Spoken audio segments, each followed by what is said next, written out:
సకల ప్రాణికోటికి జీవాధారమైన నీటిని ప్రతి ఒక్కరూ పొదుపుగా వినియోగించుకుని పర్యావరణాన్ని కాపాడుకుంటూ భావితరాలకు జీవం పొందామని హోప్ రూరల్ రెస్పాన్సిబుల్ సొసైటీ అధ్యక్షులు నల్లమిల్లి జోజిబాబు పిలుపునిచ్చారు.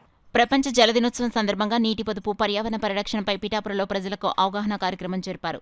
కార్యక్రమంలో కొండపూడి శంకర్రావు, అలవరపు నాగేష్, నల్లమిల్లి ప్రసన్నకుమార్, రౌతు ప్రసన్నకుమార్, నల్లమిల్లి సందీప్ కుమార్, పడాల కరుణామూర్తి తదితరులు పాల్గొన్నారు.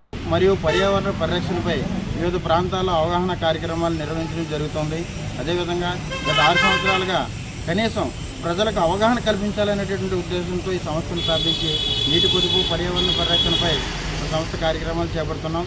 మరి పిఠాపురం పట్టణంలో మరి ఈరోజు మార్చి 22 ప్రపంచ జల దినోత్సవం సందర్భంగా సాయంత్రం వరకు కూడా ఈ కార్యక్రమాలు కొనసాగుతాయి. ప్రజలకు అవగాహన కల్పించాలనేటటువంటి కేవలం ఉద్దేశంతోనే మేము ఈ కార్యక్రమాలు చేపడుతున్నాం.